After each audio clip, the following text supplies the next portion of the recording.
So nice to have you. Thank you very much for having me here. Yeah. Looking forward to our conversation. Lovely, lovely. Well, everyone's talking about AI.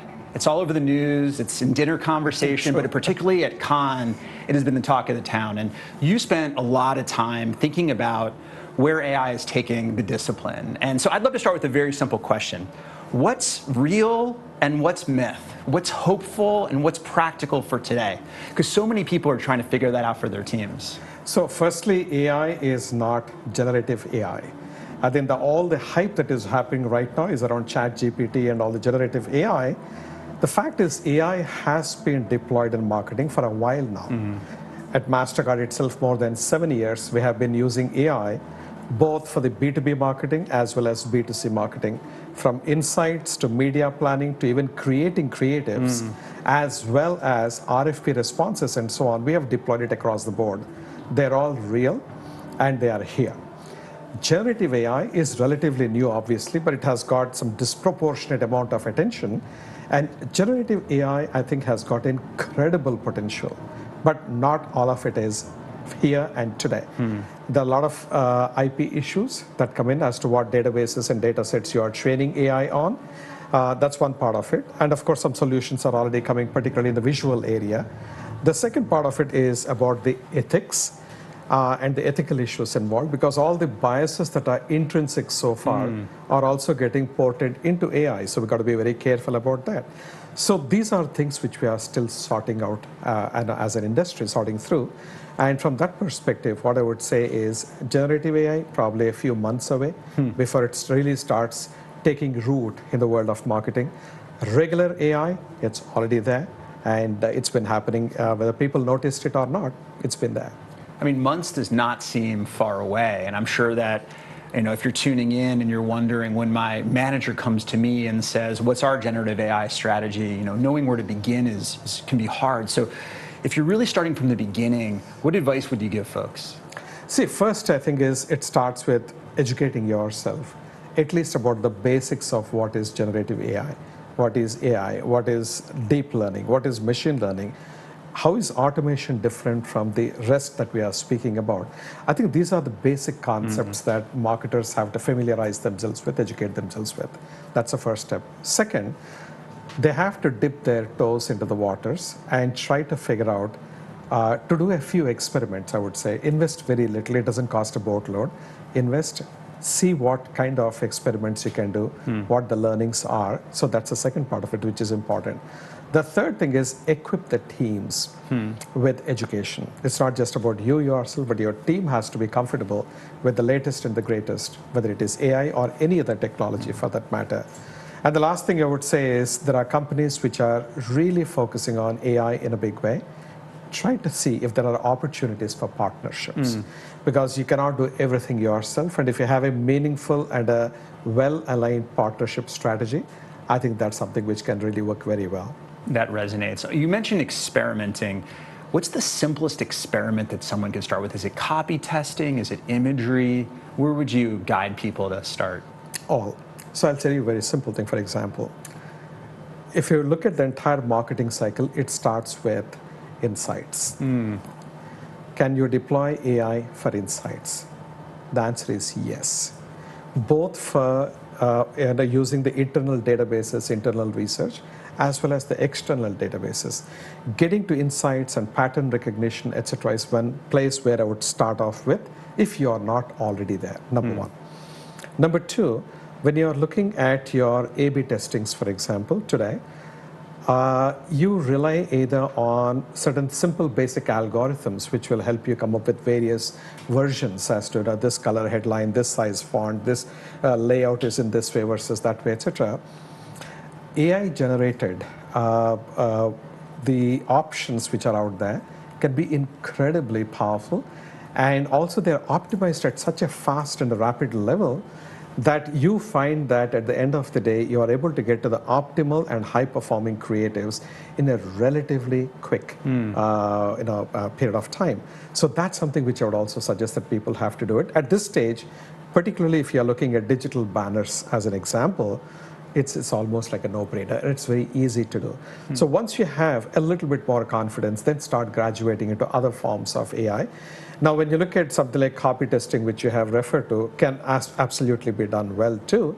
But my only point would be, it's not just about copy only. Copy is just one part of the whole mix. You can have the entire mix of elements for any communication that you're doing. It could be visual, it could be audio, it could be textual, it could be the shapes and the geometry. Everything can be tested. So it's much broader than just testing out for copy. Well, one of the things I'm hearing about is as we get into a world of AI becoming more pervasive in our lives, that it really reinforces the importance of trust and trust in brands, because what's going on behind the scenes feels like a greater part of the experience. And so how do you think about bringing trust more front and center in a brand's life cycle, particularly as we embrace AI? So first and foremost, I think trust is not necessarily made or broken by AI, right? It's your consistent behavior that you display with the right levels of transparency, disclosures that consumers need to know, and having practices which are very ethical, and you operate with integrity, and you not only look after your company's profits, but also for the societal good. Now, I said a lot in that, but each one of these collectively contribute to building the trust for any brand. That's number one. Number two, as far as areas like AI are concerned, specifically how they can affect, some of the bots that you actually interact with, they're getting more and more realistic. I think, for example, if a consumer is interacting with a bot thinking that that bot is a human being, and they are not aware that it is not a human being, that was in research seen to be one of the big breakdowns as far as trust factor is concerned. They said, I thought I was talking to a human being, and I was even expressing my emotions. Like you tricked me. You tricked me, or I feel like a fool. So this is one thing. So you have to be really very clear and upfront, saying that, hey, this is AI-powered bot, which will really answer all your questions and solve all your problems, kind of a thing it has to be. That's number one. Number two, I think one of the biggest areas where trust is breaking down between consumers and the brands is data. So if you're collecting tons of data, which are not even relevant to the business that you're doing with them, that's not a good thing. Consumers are rejecting that. And not only consumers, but obviously regulators who are looking out for the consumers' well-being are also looking at that. The second thing, if you're collecting data and you don't know how to protect the data, and you merely say, hey, we apologize, there is a data breach, and all your data has really gone now into the public domain, consumers don't like you. That again breaks trust, and it takes a lot of time to earn it back. And giving a silly credit monitoring service for 1 year for $9.99 is simply not going to cut. That's two. The third thing is, what do you do with the data? Are you using it essentially for me, or are you selling the data to somebody else without my knowledge? That's another thing which is very, very important from a trust point of view. So the elements of data that are absolutely critical that we also have to look at, from protecting consumers' privacy, giving them, and also finally what I would say is, as marketers, unfortunately, we have been branded as being con men.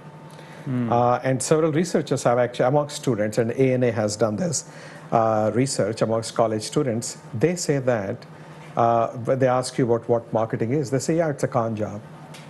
So it means they sell you something that you don't need, or they sell you in a deceptive kind of a fashion, which is a sad state of affairs. But this is completely done to ourselves by ourselves.